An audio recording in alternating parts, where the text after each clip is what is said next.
On my 70th birthday, I reserved a table at the restaurant where my late wife and I celebrated every milestone. I wanted to feel close to her one last time. But when I arrived, they refused me entry. "Your daughter called, sir. She warned us you're unwell, confused, that you might make a scene." Standing alone in the rain, I questioned everything I thought I knew, until a single father stepped forward, and what he said to me changed everything. "Thank you so much for being here with me today. It truly means more than you know." Before the story continues, take a moment to let me know where you're watching from, your city or country. I love seeing how far these stories travel. Also, a quick note, this story contains some fictional elements added for educational and storytelling purposes. Any similarity to real people or settings is coincidental, but the message I'm sharing with you is meant to be meaningful and helpful. On my 70th birthday, I stood outside the Lexington Room with rain soaking through my wool coat, watching strangers celebrate inside the restaurant where my wife and I had marked every milestone for 40 years. The windows glowed amber in the October dusk. Through the foggy glass, I could see families laughing over wine, couples leaning close across candlelit tables, a little boy blowing out birthday candles while his grandparents applauded.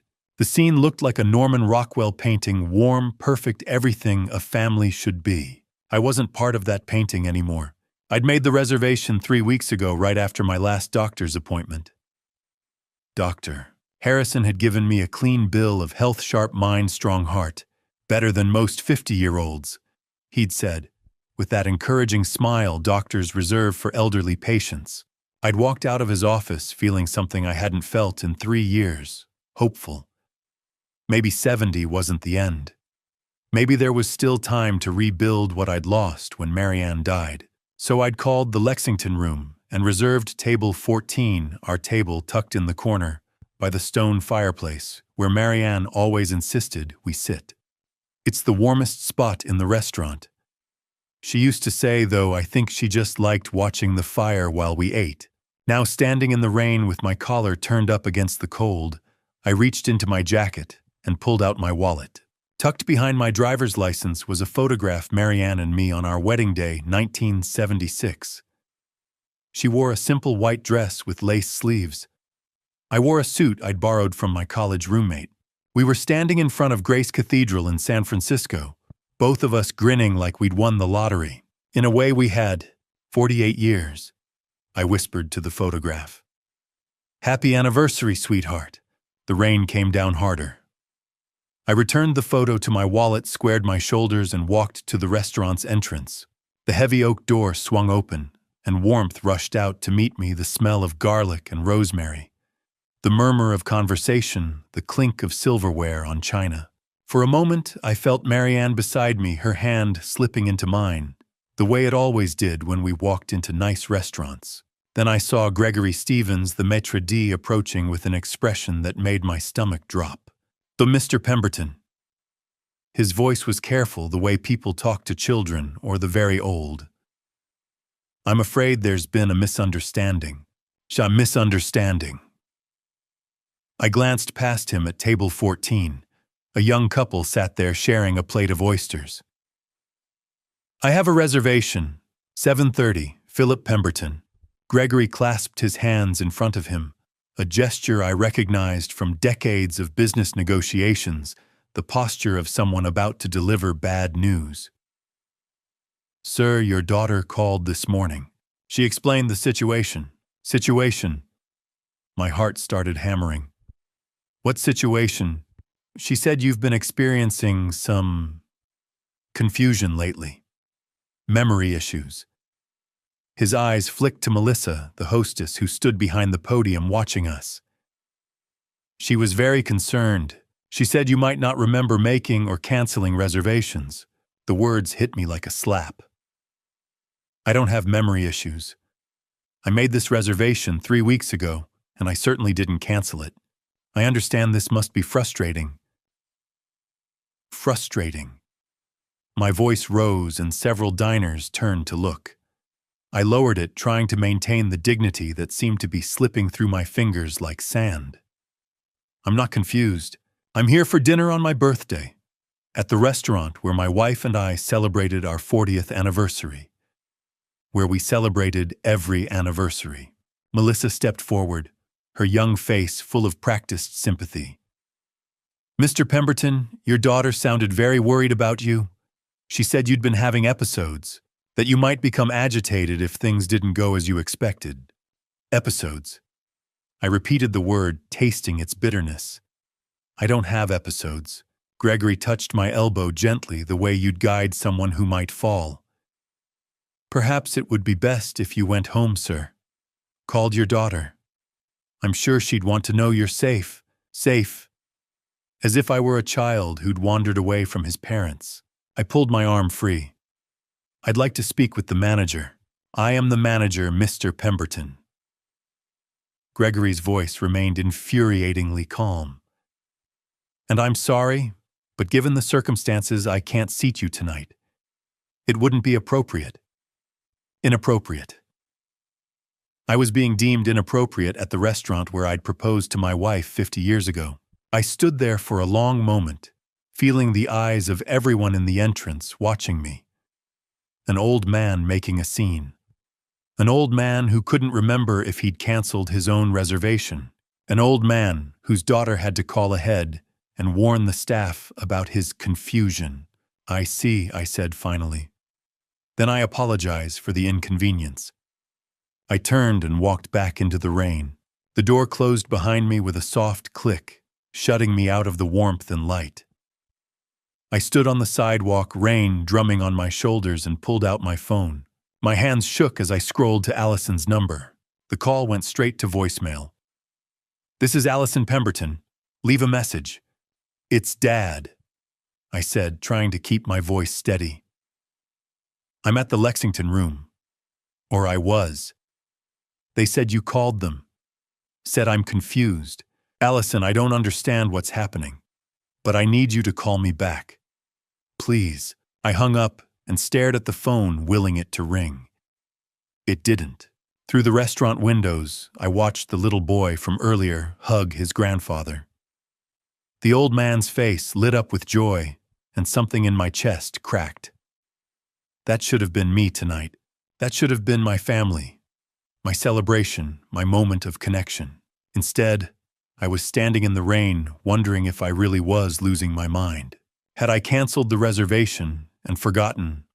Was Allison right to be worried? The doctor had said I was fine, but doctors missed things. Maybe I'd been hiding the symptoms, even from myself. I thought about the past 3 years since Marianne died. The empty house, the quiet dinners alone, the conversations I had with her photograph before bed. Maybe that wasn't normal. Maybe Allison had noticed something I couldn't see. Maybe I really was confused. The rain soaked through my coat, and I started to shiver. I should go home, take a hot shower, try to remember if I'd done or said anything lately that would make my daughter think I needed intervention. I was about to walk to my car when I heard a voice behind me. Sir, are you all right? The hand on my shoulder was steady and warm. I turned to find a man in his mid-30s, dark hair wet from rain leather jacket, dripping eyes holding genuine concern.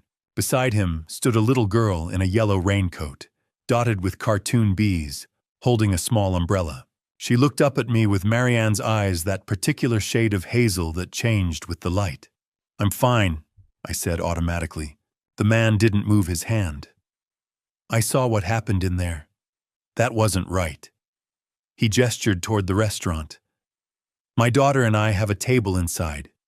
We'd be honored if you'd join us. I stiffened. That's very kind, but I couldn't impose.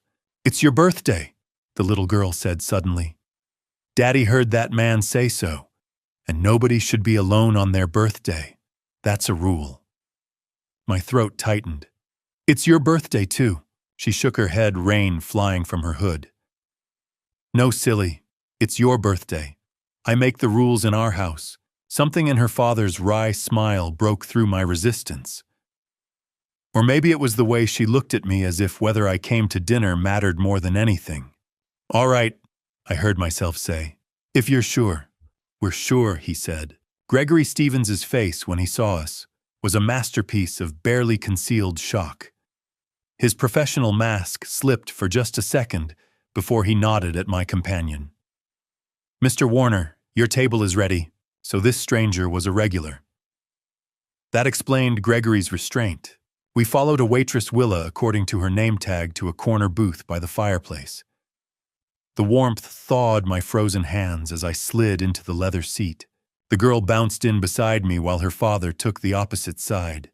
"See," she said, beaming. "Much better than standing in the rain." I couldn't argue. "I'm Jacob Warner," the man said, extending his hand across the table. "This is my daughter Clara. And you are—" "Philip Pemberton." His grip was firm, self-sufficient. I recognized it because I had the same handshake, the kind you develop when you've had to be strong for too long. Clara had pulled out crayons and was already drawing on her placemat. "Do you have grandkids, Mr. Philip?" The question hit me like a punch. No, I don't." "That's sad," she said matter-of-factly. "Grandpas are important." "Do you fish, Clara?" Jacob said gently. "It's all right," I interrupted. "I used to fish with my wife before she—" I stopped. Clara looked up. Her crayon paused. "Did she go to heaven?" I nodded. "Yes, 3 years ago." I'm sorry," she said, and the simple sincerity made my eyes sting. "Heaven's nice, though. That's where my mama is. Daddy says she's watching over us." I glanced at Jacob, saw the tightness around his eyes. "Clara's mother left when Clara was 2 weeks old," he explained quietly. "We haven't heard from her since. 7 years. He'd been raising this bright, compassionate child alone for 7 years. "That must be difficult," I said. "We manage." His tone made it clear he didn't want to dwell on it. "What brings you to the Lexington room tonight?" I looked down at my wedding ring. "My wife and I used to come here for every anniversary. 40 years worth of celebrations at table 14. I gestured toward where the young couple sat. "I thought being here would make me feel closer to her. And instead they turned you away." Jacob said, his jaw tightening. "We ordered pasta for Clara, steak for Jacob, salmon for me." As the food came and conversation flowed, I found my appetite returning. Jacob told me about his work as a software developer working remotely so he could be home with Clara. Clara chattered about 2nd grade, her teacher Mrs. Morrison, her best friend Sophie, who had a hamster named Cheerio. She had Marianne's laugh, bright and uninhibited, the kind that made everyone smile. And she had dark hair, almost black, that fell in waves around her face. Just like number 1. I was imagining things. Grief made you see connections that weren't there. But then Clara smiled at something Jacob said, and I saw it again, that particular tilt of her head, the way her nose crinkled the dimple in her left cheek, but not her right. Allison used to smile exactly like that. "Mr. Philip." Clara's voice pulled me back. "I made something for you." She pushed her placemat across the table. On it, drawn in crayon, was a stick figure man and a stick figure girl holding hands. Above them, in careful letters, "Happy birthday, Grandpa Philip." My vision blurred. "Clara, this is the best gift anyone's given me in a very long time." "You can keep it," she said proudly. As the meal ended and Willa brought the check, which Jacob insisted on paying, I felt something I hadn't felt in 3 years, connected. These strangers had reminded me that kindness still existed. Jacob pulled a business card from his wallet. "I mean what I said. If you need anything, and I mean anything, please call." I took the card, Jacob Warner Software Development, followed by a phone number. Portland, Oregon. "Thank you," I said. "Both of you. You've made a difficult night bearable." Clara hugged me fierce and quick. "I hope you have lots more birthdays, Grandpa Philip." I watched them walk away, Jacob's hand on Clara's shoulder. Heads bent together as they laughed. The picture of a complete family, even with a missing piece. And as they disappeared into the rain, I couldn't shake the feeling that Clara's smile reminded me of someone. Not just anyone, but someone I'd lost long ago. Someone who used to smile exactly like that before the world made her forget how. Dawn found me at my kitchen table with Clara's drawing spread before me and coffee growing cold in my hands. I'd given up on sleep around 4 when the questions became louder than the silence. I climbed to my study and pulled the photo albums from the top shelf, the ones I'd hidden after Marianne died.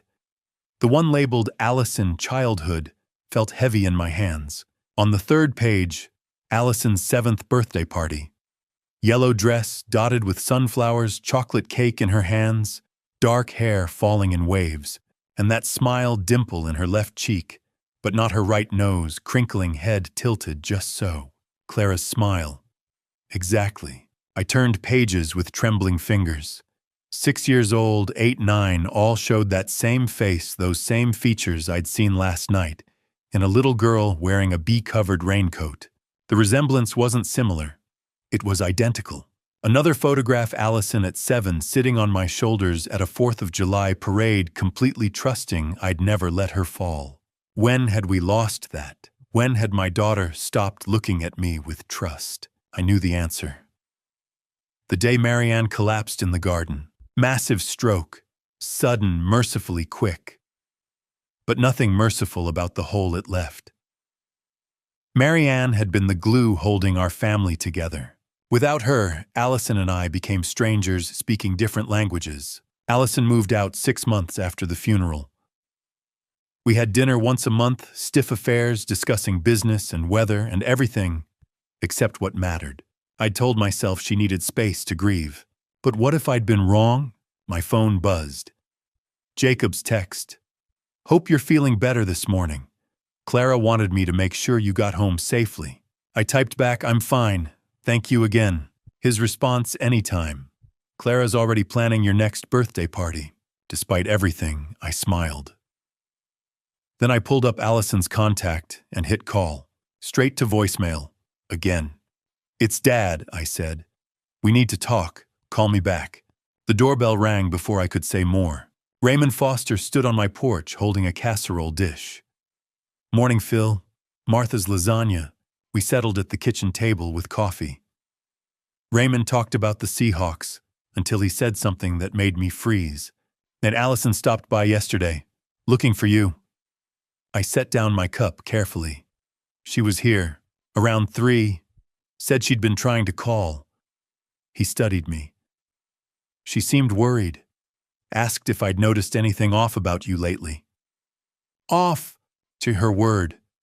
Wanted to know if you'd been forgetful, if you'd said or done anything unusual. Raymond paused. I got the impression she was hoping I'd say something different. The coffee turned to acid. What did you tell her? The truth that you seem sharp as always. His eyes narrowed. Phil, what's going on? If someone wanted to make it look like I was incompetent, what would they need? Jesus. Raymond leaned back. Medical records. Testimony from people close to you. Documentation of confusion, memory loss. Poor judgment. He fixed me with a hard look. Your own daughter. Maybe I'm paranoid. Are you? I didn't answer. The restaurant incident, the questions to neighbors, the careful construction of a narrative about my declining mental state, it all fit too perfectly. After Raymond left, I pulled out Jacob's business card. Portland, Oregon. Clara's mother left 7 years ago. 7 years ago was 2017. The same year Allison took that sabbatical from Pemberton Holdings. 8 months of finding herself. She'd come back different, harder, colder, more focused on business. What if she hadn't been traveling? What if she'd been in Portland? I opened my laptop and searched, Portland, Oregon mother abandons baby 2017. The third result, a human interest story from the Oregonian, March 2017. Single father raises newborn after mother's disappearance. The article was short. a young software developer named Jacob Warner, whose girlfriend left 2 weeks after giving birth. The girlfriend's name, Elena Warner. Though the reporter noted Warner might not have been her real last name. Elena, not Allison, but the timeline matched. February 2017, when Allison would have been in Portland. The article said Elena claimed to be a 22-year-old college student, though Jacob suspected she was older. Allison was 30 in 2017. I sat back, heart hammering. The photo album still lay open on the table, 7-year-old Allison grinning with that dimpled smile. I looked from the photograph to Jacob's business card to the newspaper article on my screen. The resemblance was undeniable. The timeline matched perfectly, and the woman who'd abandoned Jacob and Clara was exactly the age Allison would have been in exactly the city where Allison had found herself. Elena Warner, Allison Margaret Pemberton. Even the initials were almost the same. I thought about Allison's coldness these past 3 years, her sudden interest in my health, my memory, my confusion, the canceled reservation at the Lexington room, Raymond's revelation that she'd been asking neighbors about my mental state. She wasn't just stealing from me or trying to gain control of my assets. She was trying to bury a secret. A 7-year-old secret with dark hair and a dimpled smile who called strangers Grandpa without hesitation. My hands shook as I closed the laptop. I needed more than suspicions and circumstantial evidence. I needed proof. I needed to know exactly what Allison had been doing, what she was planning, how deep this deception went. And I needed to know if Jacob had any idea who Elena really was. But first I needed to see what else my daughter might have left behind. What other evidence she'd planted or stolen. What other pieces of this puzzle were hidden in my own home. I looked at the clock, 11:47 a.m. The whole morning had vanished while I'd been lost in photographs and newspaper archives and terrible realizations. I stood up my knees protesting and looked around my study at the filing cabinets full of decades of documents, at the safe hidden behind Marianne's favorite painting, at the security camera mounted discreetly in the corner. If Allison had been building a case against me, there would be evidence. Medical records I'd never seen. Forged documents. Things missing that should be here. The timeline matched. The resemblance was undeniable. And if I was right about what I suspected, then everything I thought I knew about my daughter was a lie. Suspicion was one thing. Proof was another. I spent the rest of Saturday trying to convince myself I was wrong, that the coincidences meant nothing. But by 2 a.m, lying awake in the dark, I knew I couldn't wait until daylight. I had to know what else Allison had been hiding. I went downstairs to my study, the house silent except for the creak of floorboards. If Allison had been building a case to have me declared incompetent, there would be evidence. And if she'd been careful enough to cancel my restaurant reservation and question my neighbors, she'd left a trail.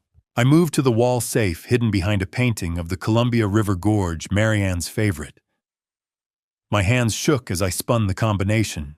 Inside were the documents I'd organized for years. Property deeds, stock certificates, insurance policies, bank statements. The statements should have been stacked neatly, one for each month. Instead, the folder was thin. I spread them across my desk. January, February, then a gap. June, July, August. September was too recent. March, April, and May were missing. 3 months gone. And those were the months when I'd started feeling foggy, when I'd begun doubting my own memory. I called the bank's 24-hour service line. After security questions, the representative returned. Mr. Pemberton, there are 2 authorized users, yourself, and Allison Pemberton added 6 months ago with full privileges. My stomach dropped. I didn't authorize that. Our records show you came into the branch. Your signature is on file. I hadn't been to the bank in over a year. Not since Marianne died. Any unusual withdrawals, I asked. There have been several transfers to another institution. Approximately $85,000 over 4 months. $85,000. My money taken while I trusted her. I ended the call and sat in the dark. Breathing slowly, then went to the master bathroom.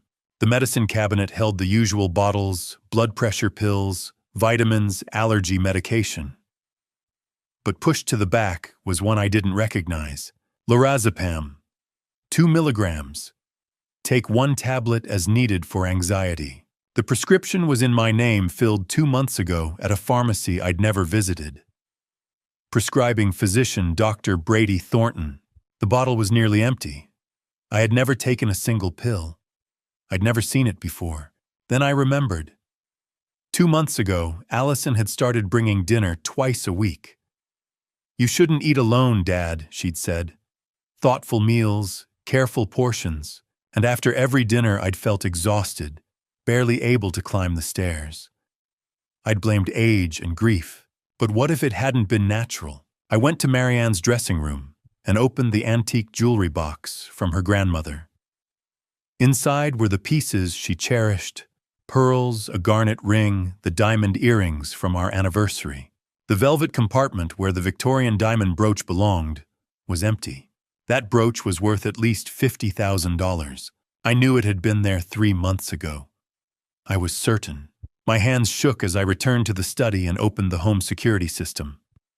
The cameras stored footage for 90 days. I scrolled through the nights. 6 weeks ago, 11:22 p.m.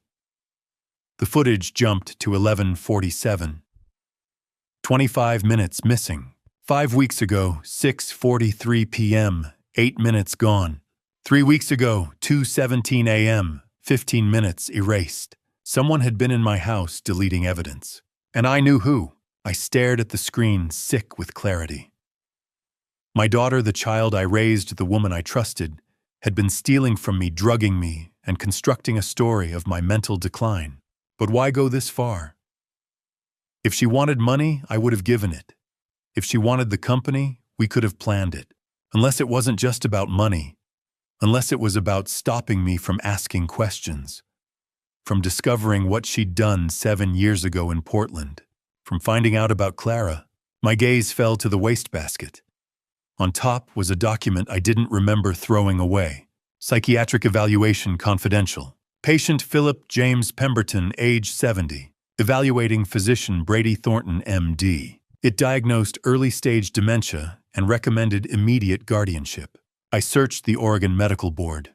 No results. I called hospitals in Portland. No Dr. Brady Thornton had ever existed. The evaluation was a forgery. Sitting there, I finally understood Allison's plan. She wasn't just stealing money. She was building a legal case to have me declared incompetent, to take control of everything I owned, to put me somewhere I couldn't interfere. And Clara was the reason. Sweet Clara, who'd called me Grandpa Philip, who'd drawn me that picture. She was the secret Allison needed buried. Proof of a past. She'd erased a child. She'd abandoned a lie she'd lived for 7 years. If I uncovered the truth, if I connected Elena to Allison, everything would collapse. She needed me silenced, controlled, declared unfit before I could expose it all. My daughter was trying to destroy me, and at last I understood why. The realization settled slowly, like ice in my chest. Every doubt I'd brushed aside, every moment I'd laughed at myself for forgetting, had been carefully engineered. Allison had layered deception on deception, trusting I would question myself before I ever questioned her.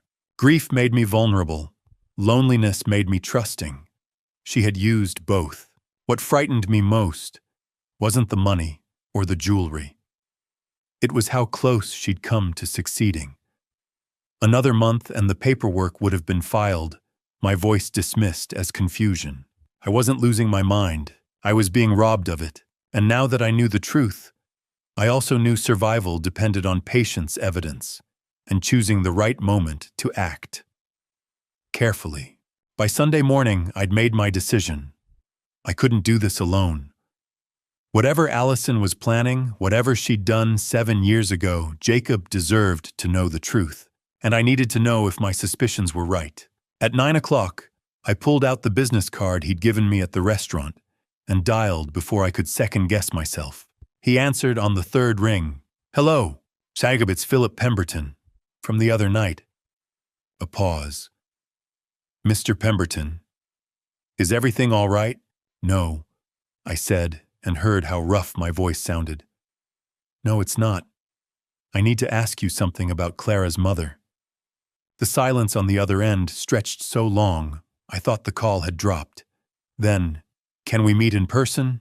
Yes, please. There's a coffee shop downtown. Riverside Coffee on 3rd Street. 10:30. I'll be there. I arrived 15 minutes early, but Jacob was already waiting at a corner booth, hands wrapped around a mug he wasn't drinking from. He looked like he hadn't slept either, dark circles under his eyes, jaw tight with tension. He stood when he saw me. Mr. Pemberton. Philip, please! I slid into the seat across from him. A waitress came by. I ordered coffee I didn't want just to have something to do with my hands. When she left, Jacob leaned forward.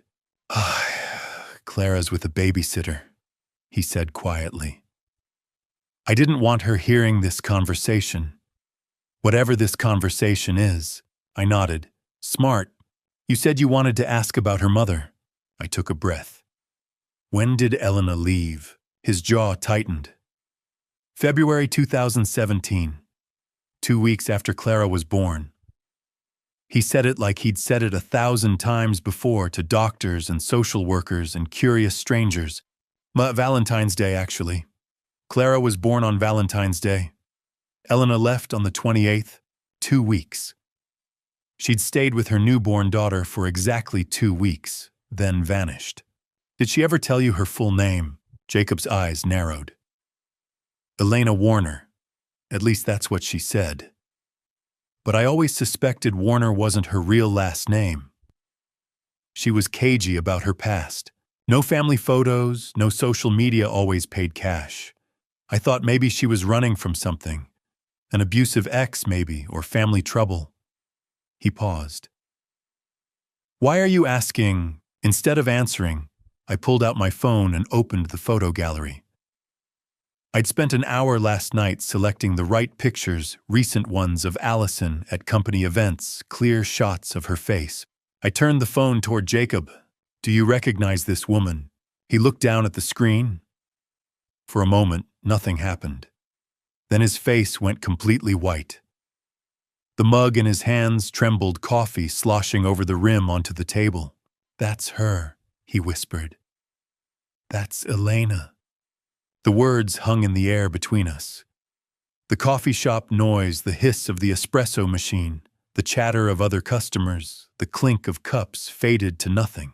There was only Jacob's stricken face and the photograph of my daughter on the screen between us. That's my daughter, I said. Allison Pemberton. Jacob stood up so fast his chair scraped against the floor. Several people turned to look. He didn't seem to notice. His hands were shaking and his voice when he spoke was barely controlled. Your daughter. He wasn't asking. He was processing the pieces falling into place. Your daughter abandoned Clara. Your daughter is the woman who left my 2-week-old baby in the middle of the night with a goddamn note. I didn't know, I said quickly.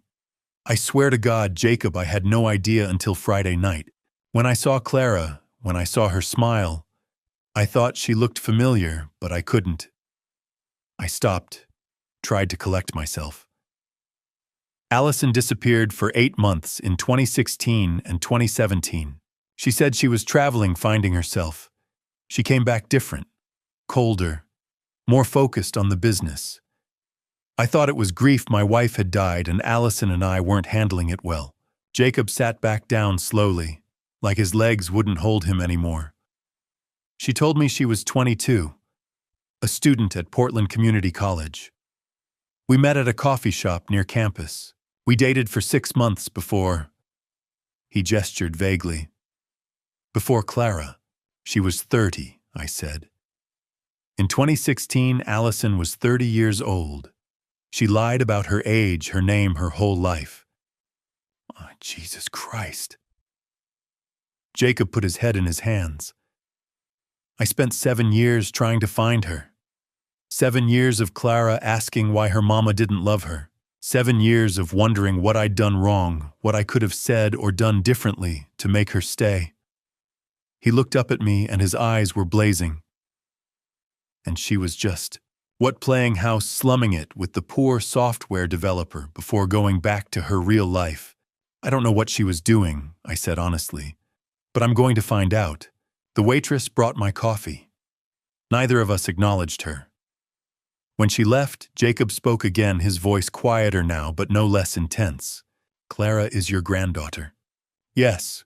And Allison, your daughter, has been pretending for 7 years that Clara doesn't exist. Yes. Why? It was the question I'd been asking myself all night. I don't know. But I think I stopped considering how much to tell him, then decided he deserved all of it. I think she's trying to make sure I never find out about Clara. She's been building a case to have me declared mentally incompetent. Forged medical documents, drugged my food, stolen from me. If she can get conservatorship, she controls everything: my money, my company, my ability to ask questions. Jacob stared at me. She's trying to have you declared incompetent, so you won't discover you have a granddaughter. I think so. Clara is evidence of a past Allison erased. If I started asking questions, if I connected the dots. I met his eyes. She needed to silence me first. We sat in silence, the weight of it crushing. Around us, the coffee shop continued its Sunday morning routine. People laughed, ordered pastries, made plans for the day. Normal life happening while our worlds crumbled. Finally, Jacob spoke. His voice was different now, harder, determined. If Clara is your granddaughter, then why is your daughter pretending she doesn't exist? It was the question that changed everything. Because now we both knew, whatever Allison's reasons for abandoning Clara, they were worth destroying her own father to keep hidden. We left the coffee shop separately, but an hour later, Jacob was at my front door. I need to see it, he said. The evidence. Everything you found. I led him to my study, where documents from last night were still spread across my desk. Jacob stood in the doorway, taking it in the open safe, scattered papers, the prescription bottle.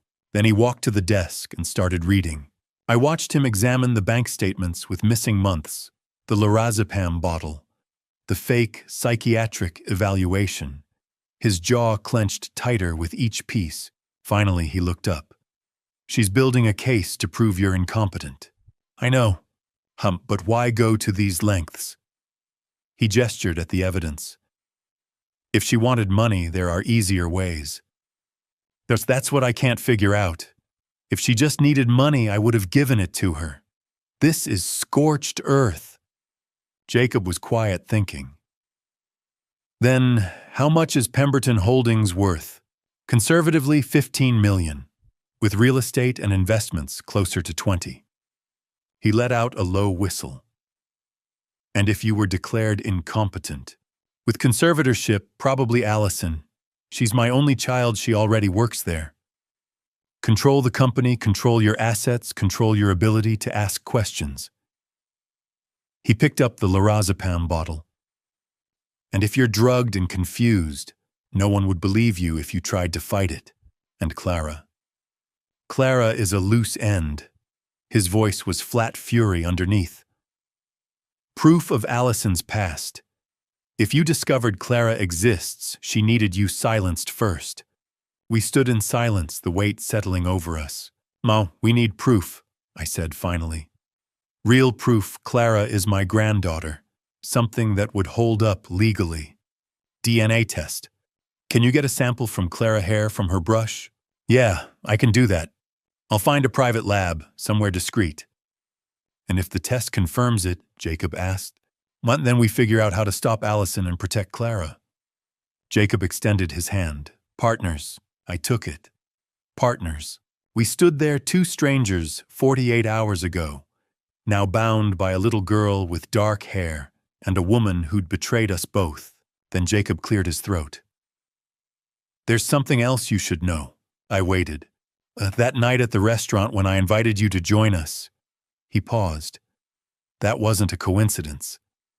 My stomach tightened. "What do you mean?" "I've been looking for Elena for 7 years. About 3 months ago, I was doing another search. Found a business article about Pemberton Holdings. There was a photo of the leadership team.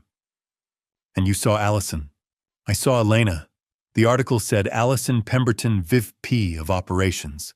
So I started digging, found more photos, the company website. He gestured at me. Found you. And Elena had a photo in her Portland apartment. An old picture from a company picnic, you and a teenage girl. I didn't think much of it then, but when I saw you on the Pemberton Holdings website, I recognized you. I stared at him. You've been watching me for 3 months, trying to figure out how to approach you without sounding crazy. What was I supposed to say? Your daughter might be my missing ex-girlfriend. He laughed without humor. Then I saw the scene at the restaurant, saw them turn you away, and I thought maybe you needed to know the truth as much as I did. You orchestrated this. I took an opportunity. I didn't plan for your daughter to humiliate you. But when it happened, I saw a chance to help you and get the answers I've been searching for. I should have been angry. He'd manipulated me, used my pain as an opening, but all I felt was relief. Jacob had been looking for the truth as desperately as I was. You spent 7 years searching, I said, for Clara, so she'd know her mother didn't disappear for no reason.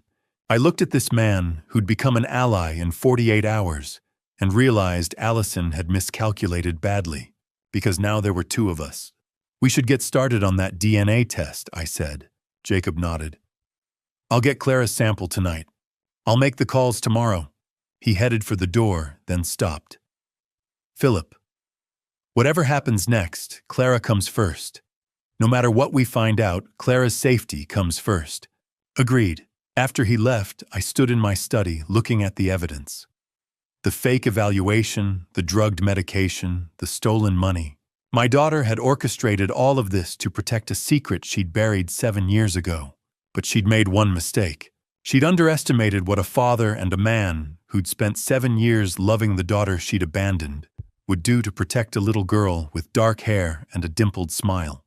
The email arrived at 7:30 Tuesday morning, while I was sitting at my kitchen table with coffee I couldn't taste and toast I couldn't eat. Subject results. Patient ID number P. 202400928 from Dr. Sarah Mitchell, Pacific Northwest Genetics Laboratory. My hand shook as I clicked to open it. The PDF downloaded slowly, or maybe it just felt slow because every second was an eternity. Finally, the document filled my screen. Paternity test results. Confidential. Alleged. Grandfather Philip James Pemberton child. Clara Rose Warner. Date of collection. September 29th, 2024. Date of analysis. October 1st, 2024. I scrolled down, my heart hammering so hard I could feel it in my throat. Past the technical details about genetic markers and probability calculations, past the laboratory certification to the conclusion at the bottom of the page. Conclusion. Based on the genetic analysis of the submitted samples, the probability that Philip James Pemberton is the biological grandfather of Clara Rose Warner is 99.97%. I sat back in my chair and stared at the screen. 99.97%. Not a possibility, not a likelihood, a certainty. Clara was my granddaughter. The words blurred as tears filled my eyes. I tried to blink them away, but they kept coming. I hadn't cried this much since Marianne's funeral, and now I couldn't seem to stop. My granddaughter, Marianne's granddaughter. The thought of Marianne hit me like a physical blow. I pushed away from the computer and walked to the living room, to the mantel where her photograph still sat in its silver frame. She was smiling at the camera, her hair caught by wind, standing in the garden she'd loved so much. "We have a granddaughter," I whispered to the photograph. "Her name is Clara." I remembered the conversations we'd had late at night when Allison was young. Marianne would talk about the future, about grandchildren, we'd spoil holidays, we'd host the family, we'd build together across generations. "I wish Allison would give us a grandchild someday," she'd said once, not long before she died. We'd been sitting on the porch watching the sunset. "I want to see what kind of mother she'll be," I want to teach her grandbaby all the things I taught her. You will? I'd promised, holding her hand. But that was 3 years ago. And now Marianne was gone. And the granddaughter she'd wished for had been alive this whole time, 7 years old, with dark hair and hazel eyes, and a smile that could light up a room. And I'd never known she existed. I pulled out my phone and called Jacob. He answered on the first ring. Did you get the results? His voice was tight. 99.97%. I said. Clara is my granddaughter. Silence. Then I heard him exhale a long, shaky breath that might have been a sob. Jesus, he whispered. I mean, we knew, but knowing for certain is different. Yeah, another pause. What do we do now? It was the same question I'd been asking myself for the past 10 minutes. We need to figure out why Allison abandoned Clara, and what she's planning now that might connect to it. Do you think she knows we're investigating? I don't know. But we need to be careful. If she realizes we've made the connection. I didn't finish the sentence. We both knew what Allison was capable of. Should we tell Clara? Jacob asked quietly. That you're her grandfather. The question made my chest ache. I wanted to say yes, wanted to tell that beautiful little girl that she had family, that she wasn't just the daughter of a mother who'd abandoned her. She was my granddaughter, Marianne's legacy, part of a family that would love her unconditionally. But I couldn't, not yet. She's 7 years old, I said. And she's already been through so much. If we tell her now, before we know what Allison's planning, before we can protect her. I stopped, swallowed hard. Let's keep her safe first. Then we'll figure out how to tell her the truth. You're right. Jacob's voice was rough. God, I hate that you're right, but you are. Did you send me the scan of Clara's birth certificate? Check your email. I sent it this morning. I pulled up my inbox on the computer. There it was, another PDF, this one, a copy of an Oregon State birth certificate. I opened it. Certificate of Live Birth, State of Oregon. Child's name, Clara Rose Warner. Date of birth, February 14th, 2017. Place of birth, Providence, Portland Medical Center, Portland, Oregon. Mother's name, Elena Margaret Warner. Mother's age, 22, stated. Father's name, Jacob Thomas Warner. Father's age, 28. I stared at the mother's name, Elena Margaret Warner. Margaret. Allison's full name was Allison Margaret Pemberton. The middle name had come from Marianne's mother, a family tradition she'd been so proud of, and Allison had given that name to the alias she'd used to seduce Jacob. As if even while lying about everything else, she couldn't quite erase who she really was. The middle name, I said to Jacob. Did you notice? Margaret. Yeah, I saw that. That's Allison's middle name. Allison Margaret Pemberton. So she kept part of her real identity. Jacob said slowly. Even while lying about everything else. Maybe she couldn't help it. Or maybe... I studied the birth certificate again. Maybe she wanted to leave a trail, some part of her that could be found if anyone looked hard enough. But you didn't look, until now. No. The word tasted bitter. I didn't.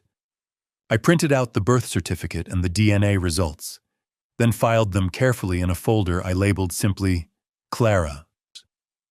Evidence, but also something more, proof of a connection I should have known about 7 years ago. Valentine's Day. Clara had been born on Valentine's Day 2 weeks before Allison abandoned her. 2 weeks before she came back to Greenwood Hills and slipped back into her old life as if nothing had happened. What had those 2 weeks been like? Had Allison held her baby, fed her, looked at Clara's face and felt anything at all? Or had she already been planning her escape? I looked at Marianne's photograph again. I'll protect her, I promised. I'll make sure Clara knows she's loved, that she belongs to a family, even if that family was broken, even if the person who should have loved Clara most had thrown her away. My phone buzzed. A text from Jacob. Thank you. For wanting to be her grandfather. For not giving up. I typed back, she's family. That's all that matters. And it was true. Whatever Allison had done, whatever she was planning, Clara was innocent. She was 7 years old and loved dinosaurs, and drew pictures for strangers, and called people grandpa with heartbreaking ease. She was my granddaughter, and I would protect her. I just didn't know yet what I'd have to protect her from. Jacob called me Wednesday night with an update. I'm going to Portland tomorrow, he said. I need to dig into Elena's past, see what I can find. Do you want me to come with you? No, he replied. Stay there. Keep an eye on things. If Allison suspects we're investigating, she might make a move. He hesitated.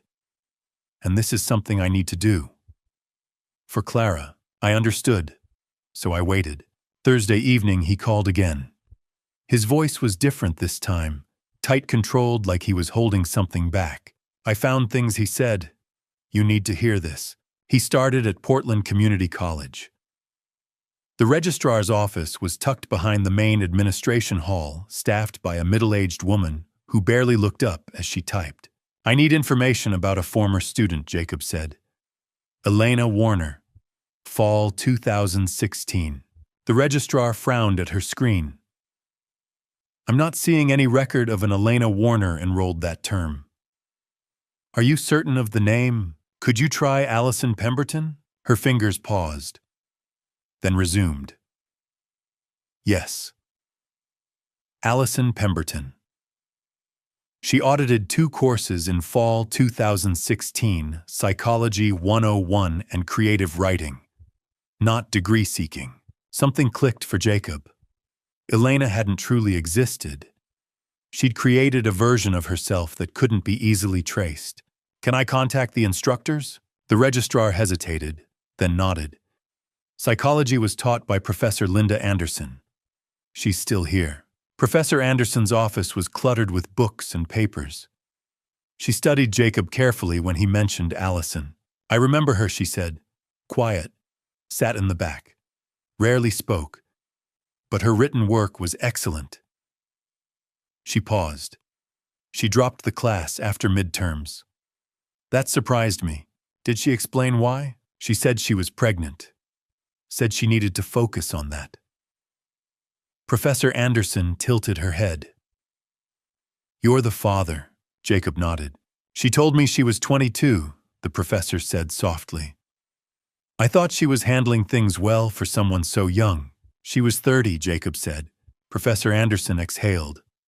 Then I'm sorry. For you. And for the child. From the college, Jacob drove to the southeast Portland apartment where Elena had lived. The landlord, Mrs. Rodriguez, remembered her immediately. That girl, she said, shaking her head. She vanished in the middle of the night. Left most of her things behind. Owed me 2 months' rent. What happened to her belongings? I donated most of it. But I kept a few things in storage. She studied Jacob.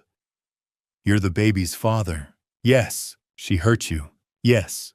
Mrs. Rodriguez led him to a wire storage cage in the basement and pulled out a small box labeled 3B, Warner. Not much, she said. But there's this. She handed him a blue spiral notebook, a journal. I read it in my car, Jacob told me. I couldn't wait. It began in September 2016, when Allison arrived in Portland. She wrote about running away from me from the company, from expectations she couldn't meet. She wrote about suffocation, grief, and feeling invisible after my wife died. Then she wrote about meeting Jacob, about lying easily, pretending to be younger, free. She writes about getting pregnant in December, Jacob said. And everything changes. Changes how I asked. Fear, panic. She wants to run again but doesn't know where. He swallowed. I'm going to read you something. The entry was dated February 10th. 4 days before Clara was born. I can't do this. I'm not ready to be a mother. I thought a baby might give me purpose, make me real. But all I feel is terror. Dad would disown me if he knew. Not just about the baby, but the lies, the fake name, the running. I can't bear the disappointment. Better to never tell him. Better to let him believe I'm still his perfect daughter, even if it means abandoning this child. Even if it breaks Jacob's heart. I'm a coward. I know that. I just don't know how to be anything else. I couldn't speak. There's more, Jacob said. The final entry was dated February 27th. I have to go home. I have to fix this. And I have to make sure no one ever finds out about the baby. If Dad learns about Clara, he'll try to fix it. He'll get involved. Everyone will know what I did, that I ran away, that I abandoned my own child. I can't let that happen. So I'm burying this. Portland Elena Warner, the baby, none of it ever existed. And if Dad starts asking questions, I'll make sure he can't. Whatever it takes. Whatever it takes, I repeated. She decided then, Jacob said. Not the abandonment, but the silencing. I thought of the forged evaluations, the drugged meals, the missing money. She wrote the blueprint 7 years ago, I said, and she's been following it ever since. Yes, I looked at the DNA results on my desk, the birth certificate, the truth she'd tried to erase. Thank you, I said. I did it for Clara, Jacob replied. But we have to be careful. He didn't need to finish. My daughter had written her intentions down, and she was carrying them out, even if it meant destroying me. That night, after Jacob told me about the journal, I asked him to tell me everything. Not the abbreviated version, not the highlights, everything. How they met, how it happened, how she left. I need to understand, I said. Not just what she did, but how. I need to see it through your eyes. So he told me, and I listened. September 2016. Jacob had been sitting in a coffee shop near Portland Community College working on code for a freelance project, when a woman sat down at the table next to him. Dark hair pulled back in a ponytail, oversized sweater backpack that looked like it had seen better days. She'd smiled at him, shy, uncertain, and asked if he had a phone charger she could borrow.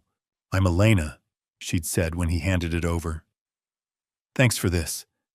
I'm always forgetting mine. Jacob, and no problem. They'd started talking. She told him she was 22, a student at PCC trying to figure out what she wanted to do with her life. He told her about his work as a software developer, about moving to Portland 2 years ago for a fresh start. She'd laughed at his jokes, asked questions about his work, seemed genuinely interested in everything he said. She made me feel seen, Jacob told me, like I mattered. I'd been lonely for a long time, and suddenly here was this girl who wanted to know about my day, my thoughts, my dreams. They'd exchanged numbers, started meeting for coffee, then dinner, then more. October 2016. By October, Elena was spending most nights at Jacob's apartment. She'd show up with takeout stay to watch movies, fall asleep on his couch. It felt natural when she started leaving clothes there, when she stopped going back to her own place. So I asked her to move in officially, Jacob said. It seemed crazy, we'd only been dating a month, but it felt right. She'd said yes. A week later, he'd proposed. Nothing fancy, just him and her in his apartment, a ring he'd bought from a vintage shop downtown. I know it's fast, he'd said, but I love you. I want to build a life with you. She'd looked at the ring for a long moment. Then, I'm not ready. I'm sorry, Jacob. It's not you, it's just...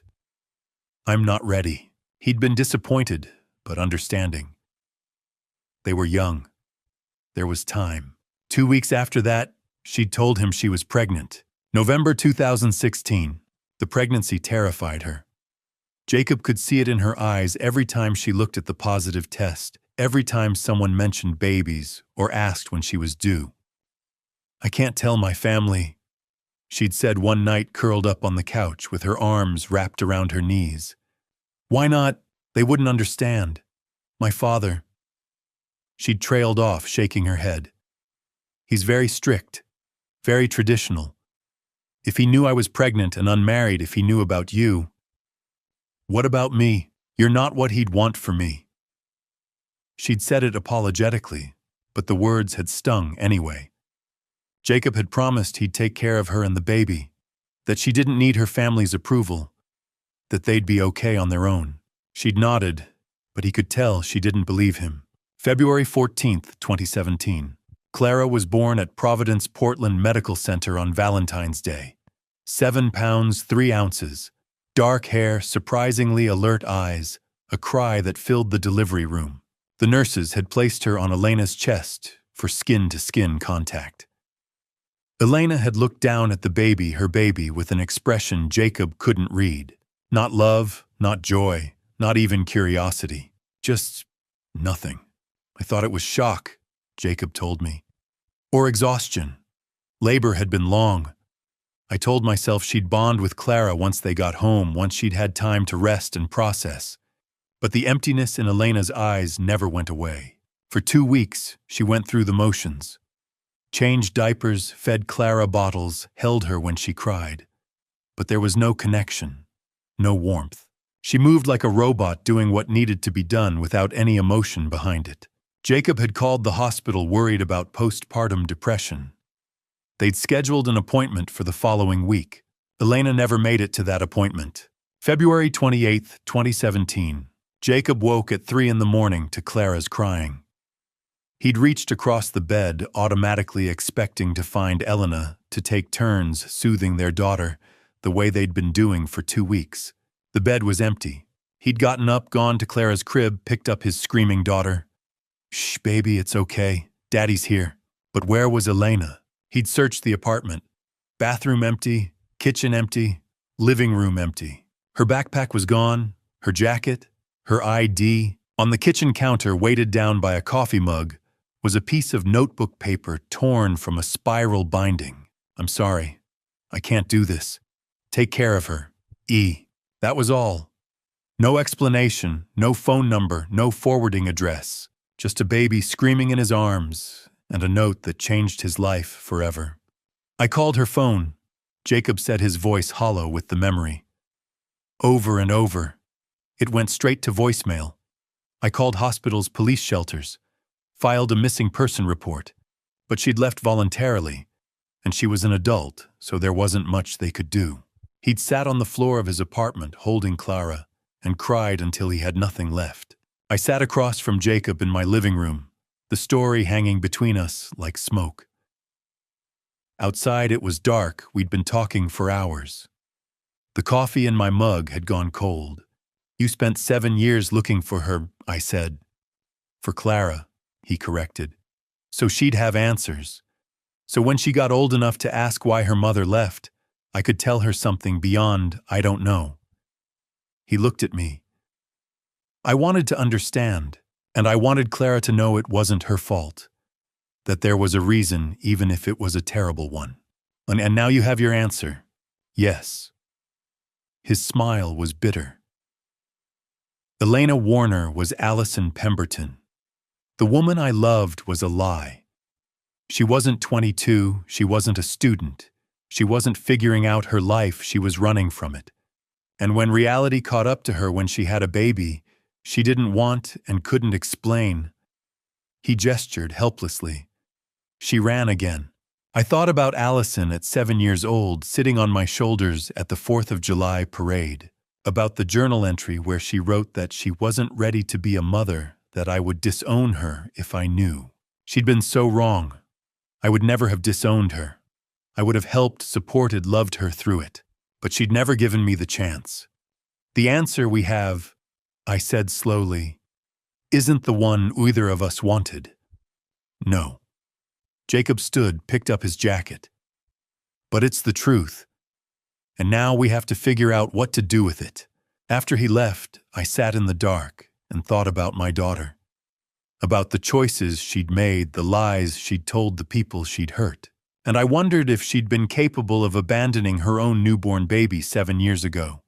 What else was she capable of now?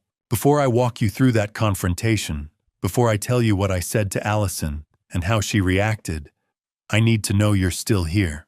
Type truth in the comments if you want to see this showdown, because what happens next will leave you speechless. And just a heads up, this story includes some fictional elements for storytelling purposes. So if that's not your thing, feel free to stop here. But if you're ready for the confrontation you've been waiting for, let's go.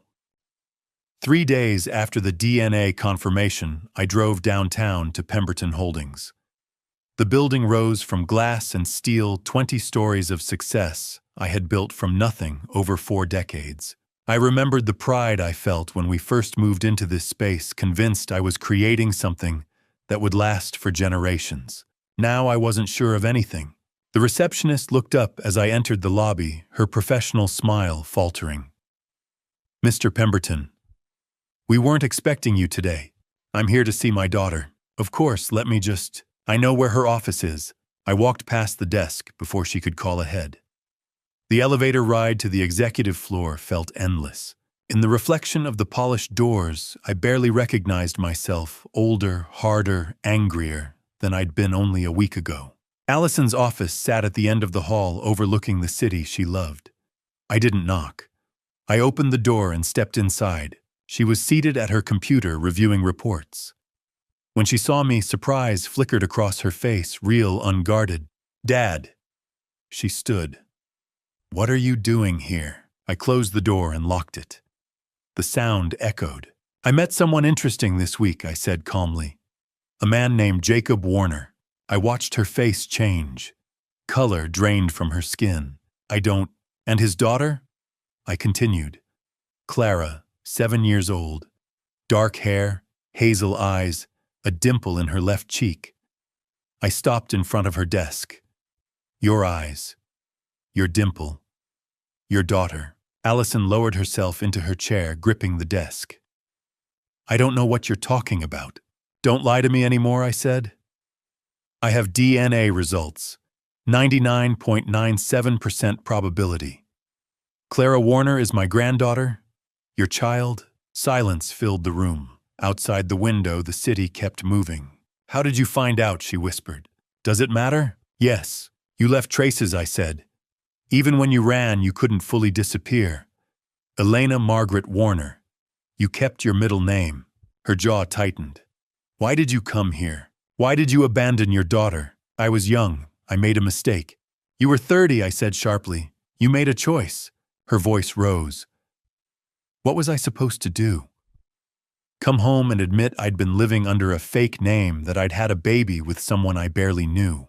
"You could have told me," I said quietly. "I would have helped." She laughed bitterly. You were too busy grieving Mom to notice me. That's not fair." "Fair." She slammed her hands on the desk.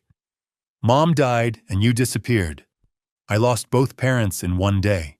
I was grieving, so was I." Her voice cracked. "I needed you. You weren't there. I wanted to deny it, but I couldn't." "I'm sorry," I said. "I should have been better.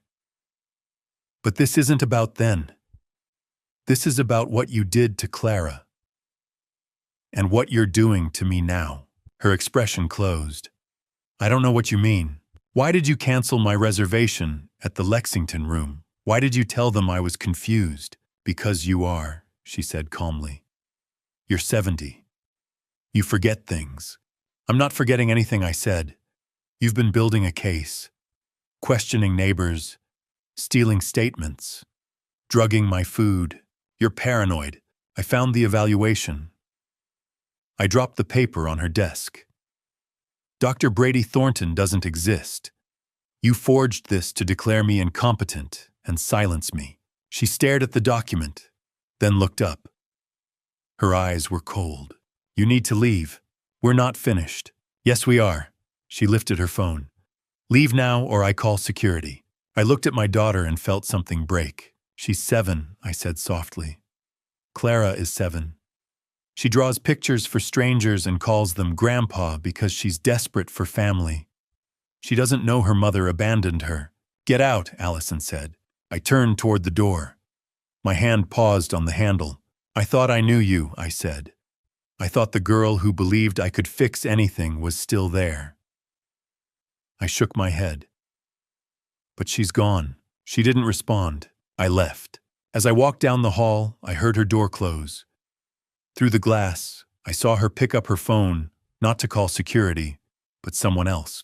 The look on her face as she spoke made my blood run cold. Whatever was coming next, I had just made it worse. I drove home from the office in a daze, my hands gripping the steering wheel too tightly, my thoughts replaying the confrontation again and again. The look in Allison's eyes when she told me to leave, the cold certainty that she wasn't finished, that she wouldn't back down. The moment I got home, I called Jacob. "How did it go?" he asked. "She didn't deny it," I said. My voice sounded empty. "Not really." She deflected, got angry, tried to turn it around. But she didn't deny abandoning Clara. She didn't deny any of it. Jacob was quiet for a beat. "What did she say when you confronted her about the evaluation?" "She told me to leave. And when I walked out, I saw her pick up her phone. She was calling someone. And the look on her face." I sank into the chair in my study. "She's going to retaliate. Then we need to move fast," Jacob said. "We need to understand exactly what she's doing. I want to know who Dr. Brady Thornton really is, how she found him, what role he's playing." "I'll make some calls," Jacob said. "Give me a couple of hours." I tried to wait. I made coffee. I didn't drink. I paced. I stared at the fake psychiatric evaluation still sitting on my desk exactly where I'd left it before everything exploded. 2 hours felt endless. When Jacob finally called, I answered immediately. "Tell me." "Brady Thornton isn't a licensed psychiatrist," Jacob said. "He's not licensed at all." I straightened. "Go on." "He was a medical student at Oregon Health and Science University. 2 years. Dropped out in 2018. No degree, no license, no certification." Papers rustled. After that, he rebranded himself as a wellness coach. More specifically, an elder care consultant. And that means, officially, helping families navigate aging concerns. Unofficially, helping adult children build cases for conservatorship. He produces assessments designed to make elderly parents appear incompetent. My stomach tightened. The evaluation. Yes, and he's done this before. How many times? 4 documented cases in the last 3 years. In all 4, his evaluations were used to pursue conservatorship. All 4 cases settled quietly. The parents gave up control rather than fight. 4 families. 4 lives dismantled. "So he's a scam artist," I said. "An elder abuser," Jacob corrected. "He found a profitable niche." "How did Allison find him?" "They met at a healthcare conference in Seattle in 2022. There's a photo. Networking event. He gave a presentation on cognitive decline in aging executives 2 years ago. She'd been planning this long before I suspected anything. "Send me the photo." "Already did." I opened my laptop. The image showed a group of professionals holding drinks. In the back, Allison stood beside a man with sandy hair and an easy smile. "Brady Thornton." They stood close. Familiar. "She sought him out," I said. "This wasn't random." "No," Jacob agreed. "She likely knew exactly what he did." "What about the other families?" "Most details are sealed." But all 4 adult children claimed dementia. All relied on Brady's evaluations. All parents surrendered. "Because fighting would mean questioning their own sanity," I said quietly. "It's psychological warfare." "Yes." I opened my trust account. The balance should have been $200,000. It was $150,000. I scrolled. 3 weeks ago, $50,000 transferred out. "She's already stealing," I said. "What?" "The trust fund. $50,000 gone, and another 10 last month. 15 before that." "Philip, we need the police," Jacob said. "This is fraud." "Not yet." "Why not?" "It's not enough," I said. "Right now, it looks like a family dispute. A concerned daughter, a wellness consultant, a worried aging father. But she'll say I'm paranoid, that I'm proving her point. She has witnesses. She's been preparing this for months.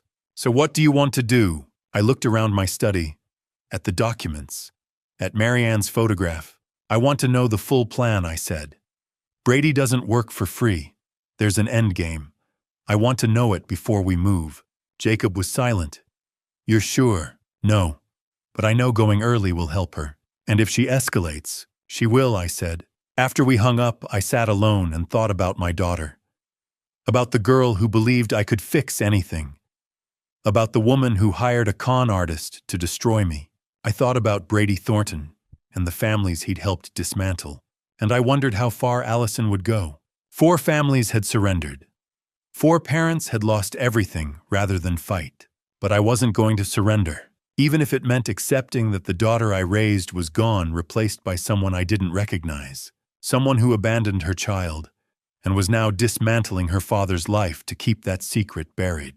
That night, I didn't sleep. I sat in the dark and wondered where her line was, and I realized I didn't know. I no longer knew what my daughter was capable of, but I was about to find out. The Saturday morning light felt different, colder somehow, even though the sun was shining. I sat in my study with my phone in my hand, Jacob across from me, and the weight of what we'd discovered pressing down on both of us. I dialed Martin Hughes at 8:30. He answered on the second ring. "Philip and I," he said, his voice cautious. "It's early. What's wrong?" I told him everything, the evidence, the forgeries, the money, the plan. When I finished, there was a long silence on the other end. Martin said, finally, his tone grave, "This is very serious. You need to contact law enforcement immediately." What charges are we talking about?" I asked. "Elder abuse fraud, criminal conspiracy, identity theft, possibly more. This isn't something you can handle on your own. You need the FBI and local police involved. Today." I thanked him and hung up. Jacob met my eyes. "Greenwood Hills Police Station?" he asked. I nodded. "Let's go." The Greenwood Hills Police Station was a low brick building on the edge of town, surrounded by oak trees, and a parking lot that smelled faintly of asphalt and coffee. Jacob and I walked in together, and the officer at the front desk directed us to Detective William Cooper's office. Cooper was in his mid-50s with gray at his temples and the kind of calm, weathered face that came from decades of hearing terrible things. He gestured for us to sit. "A gentleman," he said. "What can I do for you?" I laid it all out. The fake psychiatric evaluation, the lorazepam prescribed by a non-existent doctor.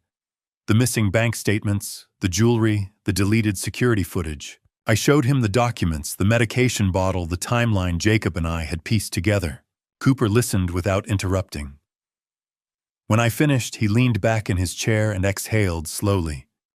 "Mr. Pemberton," he said, "this falls under elder abuse statutes. It's also financial exploitation, and given the scope of what you're describing, I'm going to need to bring in the FBI." "And the FBI?" Jacob asked. Cooper nodded. "They have a dedicated unit for elder justice cases. This isn't just theft, it's systematic. Give me a moment." He picked up his phone and made a call. 20 minutes later, a man in a dark suit walked into the office. "Special Agent Spencer Torres," he said, shaking my hand. His grip was firm, his eyes sharp. "FBI Elder Justice Initiative." Detective Cooper briefed me. "Mr. Pemberton, we take these cases very seriously." I handed him the evidence, the bank statements, showing the unauthorized transfers, the fake evaluation, the bottle of lorazepam, and the background report Jacob had compiled. Torres studied each document carefully. When he looked up, his expression was grim. "We need to build a case," he said. "That means gathering more evidence, preferably in real time. Mr. Pemberton, would you be willing to help us collect recorded evidence?" I stared at him. "You want me to record my own daughter?" "If you're willing," Torres said evenly. "We need her to admit what she's doing. A confession on tape would be invaluable." The words hit me like a punch.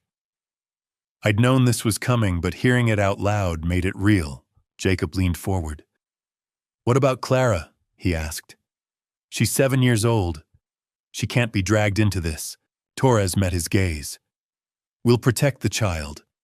Our priority is stopping the people doing harm. If Clara is safe with you, we'll make sure she stays that way." "And Brady Thornton?" I asked. Cooper spoke up. "We're already looking into him. If what you've told us is accurate, he's done this before. We'll investigate him separately. Torres pulled out a folder and slid it across the desk. Here's what I'm proposing. You meet with your daughter again somewhere neutral, somewhere we can monitor. You wear a wire. You get her talking. If she admits to any part of this, the forgeries, the medications, the money we move in, I looked down at the folder. Inside were consent forms, legal disclaimers, instructions for wearing a recording device. You'd be helping us not just with your case, Torres added, but potentially with others. People like Brady Thornton prey on vulnerable individuals. If we can tie him to this, we can shut him down. Jacob looked at me. Philip, you don't have to do this. But I did. I knew I did. When can I asked?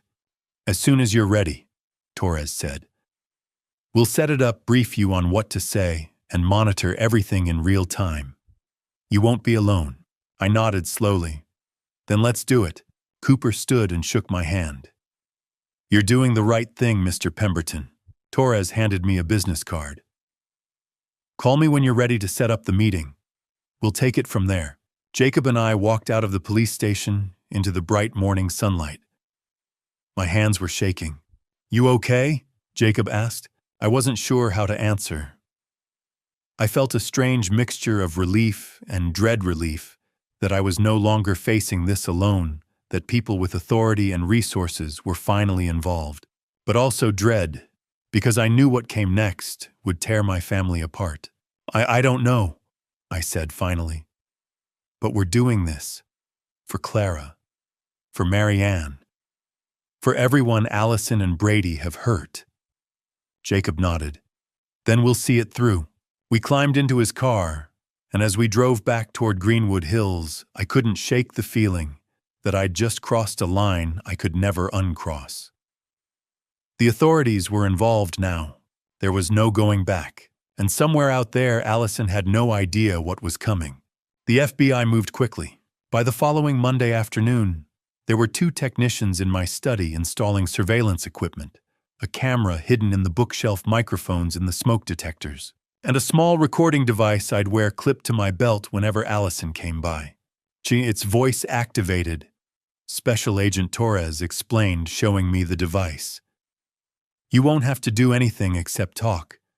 We'll be monitoring remotely. Jacob stood near the window, arms crossed. And if something goes wrong, we'll have a team nearby at all times, Torres assured him. Mr. Pemberton won't be in danger. I wasn't so sure about that, but I nodded anyway. Day 1, Monday evening. Allison arrived at 6:30 unannounced as usual. I heard her car in the driveway and felt the small recorder press against my ribs beneath my sweater. She let herself in with her key. Hi, Dad, she said, breezing into the living room. Her tone was light, but her eyes were calculating. I wanted to check in on you. I'm fine, I said carefully. She sat down across from me, folding her hands in her lap. Actually, I've been thinking. You're getting older. Living alone in this big house, it's not safe. I'm perfectly capable of taking care of myself. And are you? She tilted her head as if genuinely concerned. Dad, I think it might be time to consider an assisted living facility. Somewhere with staff. People who can keep an eye on you. The words felt rehearsed. I forced myself to stay calm. Why would I need that? Because you're 70 years old, she said, leaning forward.